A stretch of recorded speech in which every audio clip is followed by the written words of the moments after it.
On passe maintenant à la partie histoire de cette édition. On revient donc 2 jours après le sacre des Bleus à la Coupe du Monde de football sur l'apport de l'immigration et de la migration. On parlait de la migration il y a quelques minutes, à cette équipe championne du monde. Car il faut dire que de nombreuses voix ont listé ces derniers jours les joueurs d'origine africaine de cette formation.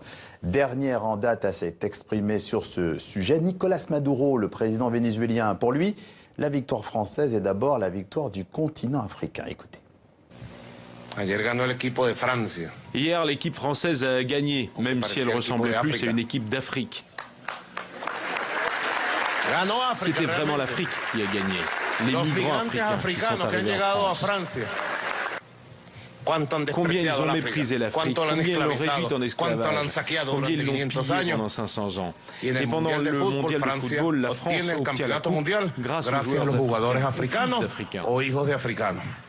Voilà, Slimane Zeguidou nous a rejoint. Bonsoir Slimane. Bonsoir. Alors au-delà du fait qu'il n'existe pas de formation globalement africaine, puisqu'il y a une 50aine d'équipes qui sont affiliées à la CAF, la Confédération africaine de football, estimez-vous que le président vénézuélien se trompe quand il tient ses propos ou pas?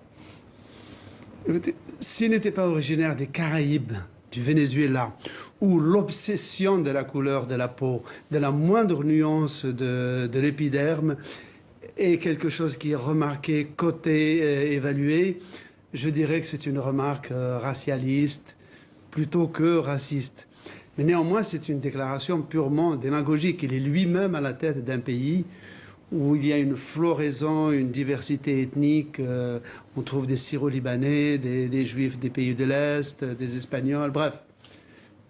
C'est une remarque qui me paraît purement démagogique. Oui.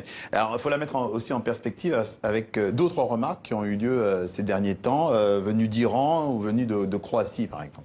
Oui, l'Iran avait ironisé en disant que ce n'est pas la France qui avait gagné, mais que c'était ses colonies qui étaient qui méritaient la victoire. Et auparavant, il y a quelques années, un philosophe médiatique français avait déclaré que l'équipe de France n'était pas black, blanc, beurre, mais, tenez-vous bien, black, black, black. Oui. Donc, des considérations comme ça. Cela dit, le pire, c'est un ancien joueur croate qui avait déclaré que la Croatie, petit peuple, disait-il, de 4 millions d'habitants, n'avait pas joué contre la nation française, mais avait joué contre le continent africain, donc contre 1 milliard de footballeurs. C'est tout récent, oui, c'est Igor Stimac qui l'a dit. Nous affrontons la République de France, pas la République de France, mais le continent africain, effectivement. Oui, ce qui est assez pitoyable dans ce type de remarques, c'est qu'il ne voit pas des joueurs. Il voit seulement des Maghrébins, des Noirs, et eux-mêmes se perçoivent comme des Blancs. C'est-à-dire on n'est pas dans une perception purement footballistique, sportive, avec de la joie, une ambiance débonnaire. C'est comme si c'était un combat racial. Oui. Effectivement. De toute façon, alors, on va revenir à la France. L'apport de l'immigration est une constante, une donnée constante, notamment dans le football français. Quelques exemples?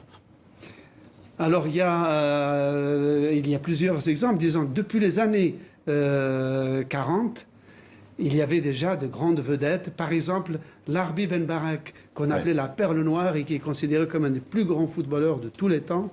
Pelé avait dit, moi, si je suis le roi du football, Ben Barak est le dieu du football. Ensuite, il y a eu des Sénégalais et beaucoup d'Algériens, parce que l'Algérie était un triple département français. Oui. C'est pour ça qu'on dit, par exemple, que Nabil Fekir est le 17e footballeur français d'origine algérienne, qui est inclus dans une équipe de France. En fait, les deux grandes institutions assimilatrices, intégratrices dans la République française, c'est l'armée, comme il y avait des troupes coloniales, et le football. Sauf que les soldats dans les armées coloniales étaient totalement inconnus et anonymes. Par contre, des footballeurs comme Rachid Merloufi étaient de véritables idoles nationales populaires en France. Le futur président Bembella avait joué dans l'Olympique de Marseille à la fin des années 30. Il était aussi une idole adulée par la cité phocéenne. Je reviens à l'Algérien Rachid Merloufi, à qui De Gaulle avait dit cette phrase extraordinaire. Il a dit « La France, monsieur Merloufi, c'est vous ». Ouais. Alors, quelle peut être finalement la morale de toute cette histoire? La morale de cette histoire, c'est que Vous savez, la définition académique du racisme, c'est quoi? C'est lorsque nous expliquons les comportements louables ou rédhibitoires d'un individu par son origine ethnique ou religieuse. Ça peut être un racisme positif, hein, quand on dit les Arabes sont poètes et généreux, les Juifs sont intelligents, les Noirs ont le rythme dans le sang. Mais les gens qui sont enclins à faire ces explications racialistes dites positives sont les plus enclins à renverser la vapeur et à faire des généralisations négatives. En fait, la morale de l'histoire, c'est qu'il n'y a de grandes nations que plurielles, ethniquement, religieusement, linguistiquement. Et ce qui fait qu'un peuple devient une nation, c'est que des gens qui sont différents transcendent leurs différences de langue, de religion ou de couleur pour adhérer à un projet commun, pour conjuguer leurs efforts et aller vers un projet commun, donc porter vers le futur, pour perdre ensemble ou gagner ensemble. Et donc, ce qui est important, c'est le projet. Et ça veut dire qu'une fois le projet abouti, il ne faut pas non plus attendre de ces personnes qu'elles prennent sur leurs épaules quelque chose de plus grand, un projet plus grand, un projet de société que devrait porter l'État. Ah mais bien sûr, bien sûr. Mais l'État, justement, l'État-nation est le réceptacle. Il doit être l'incarnation, l'expression de cette diversité des origines qui fait une unité de volonté. Précision de Slimane Zegudour en plateau avec nous dans ce Journal Afrique. Merci à vous, merci Slimane. Die Debatte, die wird natürlich auch von außen immer wieder schön befeuert. Sicherlich haben die Protagonisten da auch keine sehr glückliche Rolle gespielt. Egal jetzt ob auf Seiten des Verbands oder auch die Spieler selbst.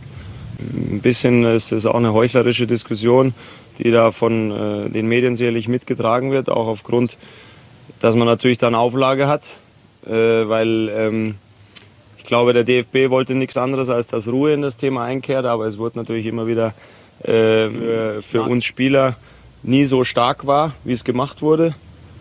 Wir aber natürlich immer wieder damit konfrontiert wurden und auch werden und deswegen sollte man diese Diskussion und Debatte endlich beenden und uns aufs Sportliche konzentrieren, weil von Rassismus im Sport und in der Nationalmannschaft kann absolut keine Rede sein.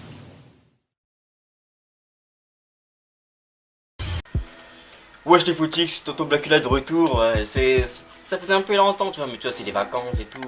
Mais même Papé il part en vacances, donc je me suis dit, allez, je peux partir un peu en vacances, tu vois. Et là on m'a dit, ouais, est-ce que tu peux parler de ça un peu, tu vois. Tu sais que les autres youtubeurs ont jamais parlé de ça, mais moi, toi, moi je me mouille, tu vois, moi je me mouille. Après là qui dit, oui, les noirs ne savent pas nager, moi je me mouille. Moi c'est quoi, je parle le sujet tendu, tu vois, tout le temps. Mais de manière civilisée, hein, s'il vous plaît, tu vois, voilà. Donc là on va un peu parler des binationaux, tu vois, parce que là qui disent, oui, l'équipe de France vole tous les joueurs d'origine africaine. Ouais, sans eux, l'Afrique elle serait encore plus forte. Après, j'avoue que dans l'équipe de France, il y a beaucoup d'Africains. J'avoue. T'enlèves tous les Africains de l'équipe de France. C'est une équipe de Giroud, hein, je te le dis. C'est une équipe de Giroud. Des Pedrici, Cabaye, Giroud. À droite, t'aurais eu un Thauvin à droite, un Thauvin. C'est chaud. Donc j'avoue. Même une fois, j'ai vu un match, c'était quoi? C'était France-Cameroun, tu vois, c'était un match amical comme ça, France-Cameroun. Et je me demandais, quelle était l'équipe du Cameroun, tu vois. Je me demandais, la CAN a repris, j'ai loupé un truc. Est-ce que j'ai dur ou pas? Non, tu vois. Parce qu'avant, il n'y avait pas Pavard et Hernandez. Hein. C'était Mendy et Sidibé, tu vois. Il y avait qu'un blanc, c'était Lloris, hein, tu vois. Voilà, quoi.